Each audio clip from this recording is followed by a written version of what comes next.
I know you may feel overwhelmed, burnt out, exhausted. And I know you've probably been telling yourself that you can push through. You can do anything. I mean, we can do hard things. You can do anything you put your mind to, and you can keep pushing through. I mean, look at all the things you've pushed through before. But who else is suffering because you are suffering? Today, in this episode of the Business of Happiness podcast, we take a look at, is your martyrdom, your insistence on pushing through and suffering, despite the suffering, continuing to go forward without making a shift, is it actually having collateral damage? Hello and welcome to the Business of Happiness podcast. I'm your host, Dr. Tarryn McCarthy. Hi guys, welcome to the show. Today is going to be a great day. Today is going to be a great day because I'm going to share with you a truth bomb that you may not have realized. And this might just be the perspective that you have needed that will make a massive change in your life. Today, I'm telling you that you are not suffering in a silo. Your suffering is hurting the people around you. In 2007, I ran over my dog. And I injured her leg significantly. She had a really bad break. It was the first fur pet, our fur baby that my husband and I had ever had. We loved that dog, especially my husband. Sweet little Welsh terrier named Winnie. And she went everywhere with my husband. We hiked Mount Washington. She went up Mount Washington with us. And when her feet got sore, Killing carried her in a backpack. She was our first baby. She was a representation of the beginning of our marriage, the beginning of our relationship together. And we adored her. And in 2007, I ran over her and hurt her so badly. The break was so severe that they needed to do surgery. And they told us that after the surgery, she would need multiple days, multiple weeks of physical therapy. And it was at that point that we decided, because of a broken leg, to put our dog to sleep. I tell you this story because for many years, I told myself a different story about why we made that decision. I told myself a different story about why I hit her with the car. The story I told myself is, I'm short. I'm 5 feet tall, for those of you who don't know. I'm 5 feet tall, and I often would say I couldn't see over the I call it a bonnet. What is it? The hood of the car, and that I just didn't see her.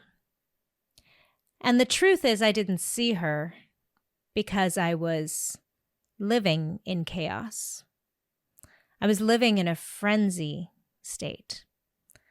I was so overwhelmed and exhausted and functioning at a ridiculous capacity of burnout.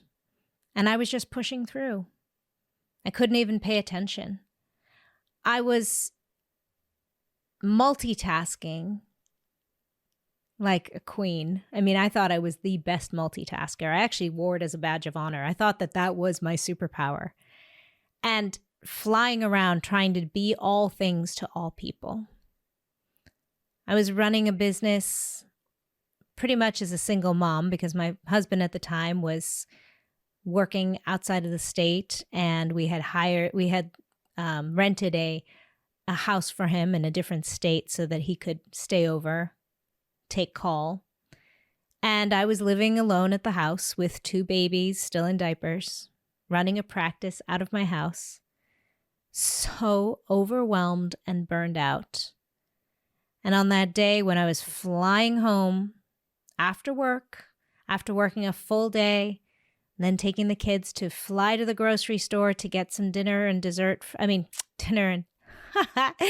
Dinner and milk for the kids, and flying home to try and get home to just start the bedtime routine, to just get them into bed, to just fall apart on the couch with a martini in my hand. That's when I hit our dog. And I was telling myself that the only person suffering was me. Yes, I knew I was suffering. I was miserable. I was so unhappy. Nothing felt good enough. I didn't feel good enough. I felt embarrassed and scared. I didn't want to let anybody know. I was a dentist. I couldn't let my patients know. I couldn't let the community know. I was trying to get people to come to see me. I was trying to sell my services, trying to get people to sign up. I was so terrified that I wouldn't have enough new patients every month to pay the bills. I couldn't share that with anyone. I definitely couldn't share it with my friends. They looked like they were doing great. All my dental friends were just soaring, so happy.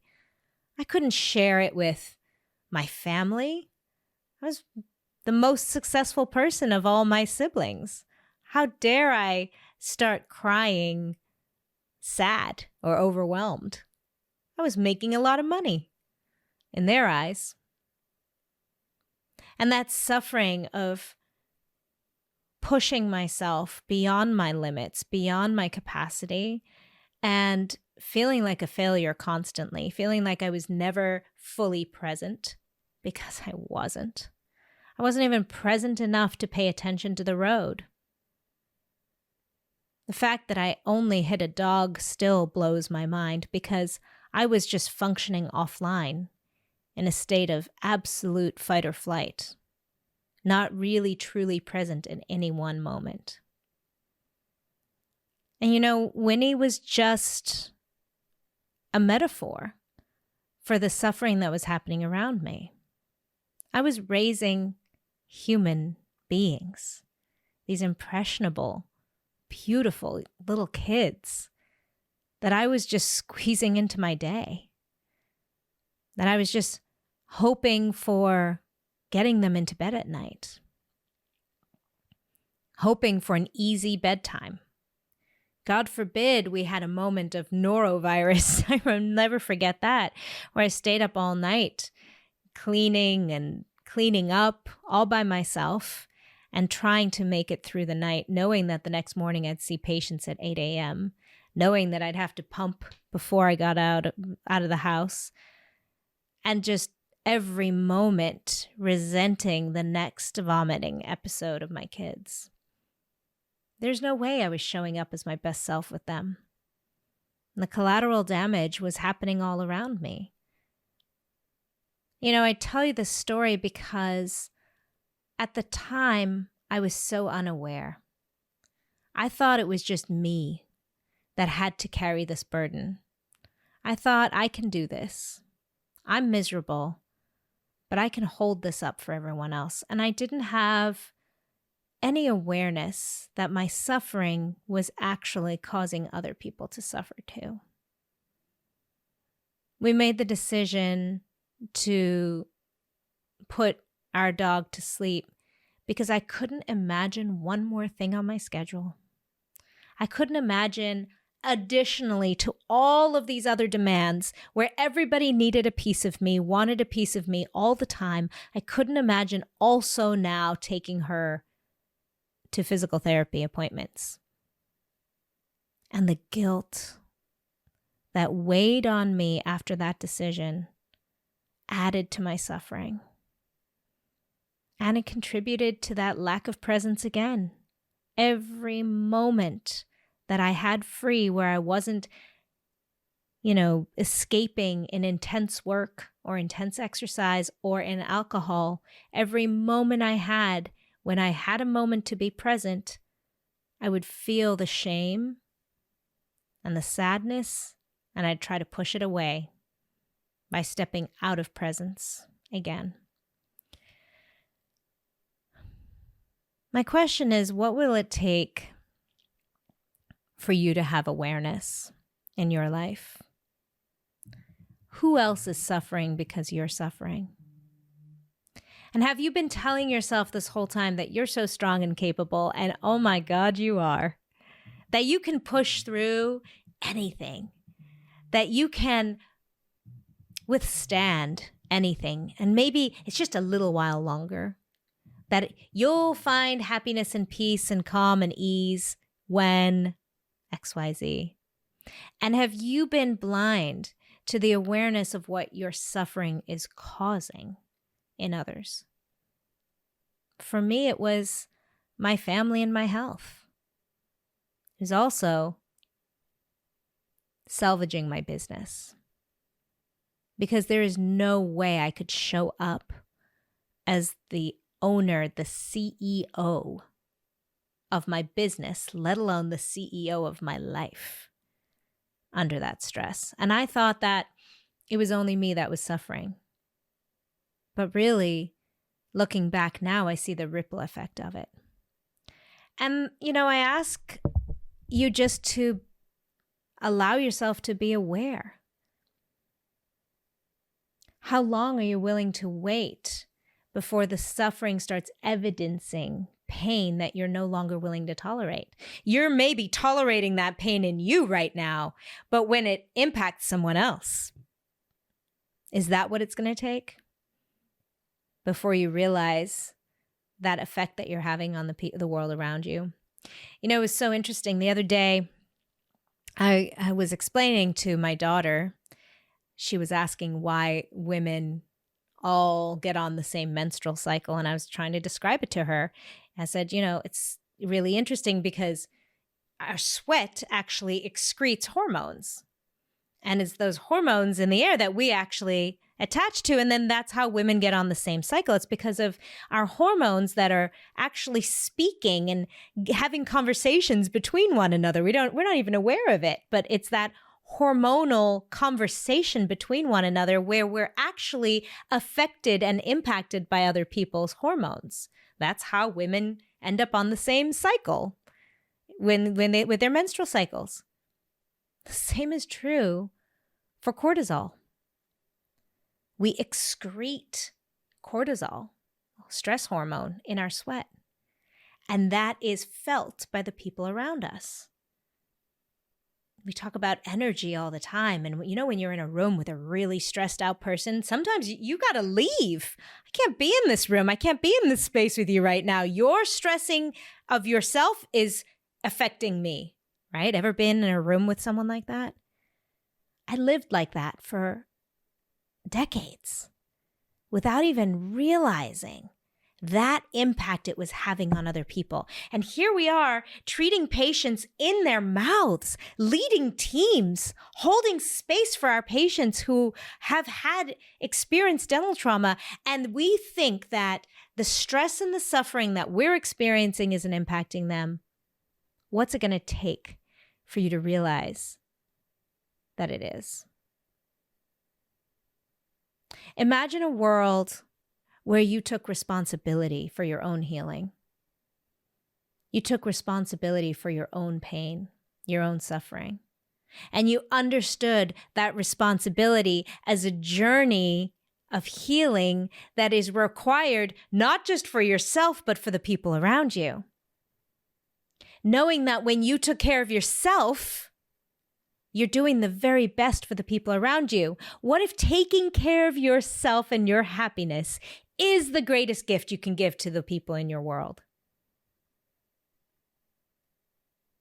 Imagine that. Imagine that.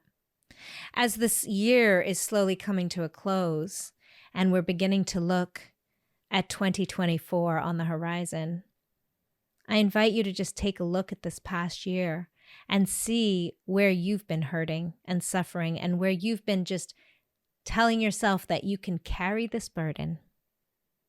And how many people are suffering because of your suffering? Who in your world would benefit from you taking care of yourself? I invite you, every single one of you who this episode is impacting and imprinting in you a new realization, I invite you to seriously consider joining me in January for Radical Happiness for Practitioners. It's the shift that will change everything for you. It is the shift that allows you to have greater awareness and to have the practices to put into place to see real change in your life. You know, it's one thing to have the awareness. That's step one. Awareness is step one, and it's such a big part. I mean, how many of us live our whole lives completely unaware of what's actually happening, completely unaware of the damage that we're causing on the people around us? But when you have the awareness, that's only step one, my friend. It's a huge step, but it's just the first step. The next step is making change, choosing a new way. Choosing a new perspective, new behavior.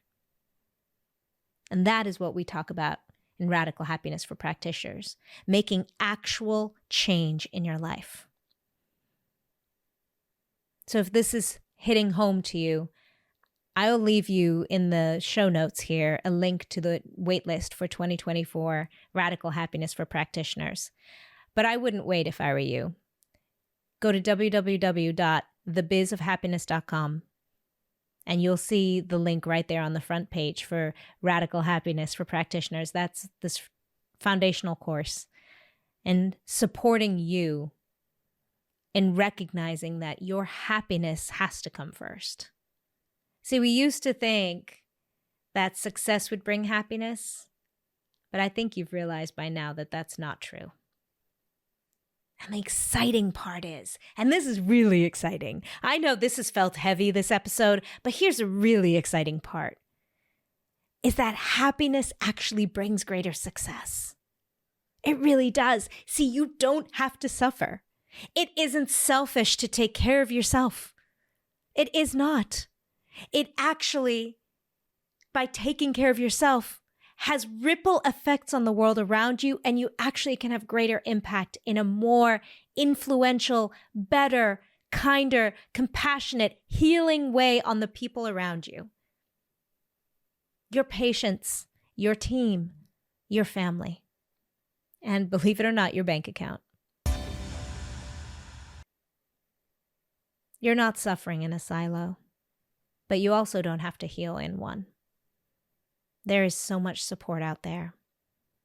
And Radical Happiness is an amazing opportunity to do so in a community of like-minded people who see you and know you and have been where you are. And together we rise. Well, I thank you for joining me this episode. I hope you have a fabulous rest of the day as you think about this a little bit more and start having the awareness of how your suffering has implicated other people, how your suffering has had an effect on the people around you. And I absolutely honor you for recognizing the need to make a shift, not later, but now. And I welcome you to Radical Happiness for Practitioners, because when you feel good, that is when you can do good. Bye-bye. Thank you for listening to the Business of Happiness podcast. If this episode brought you new perspective and value, I invite you to subscribe so that you catch all upcoming episodes and leave us a review. And if you know of a friend or colleague who could benefit from this perspective, share this episode with them and empower their day.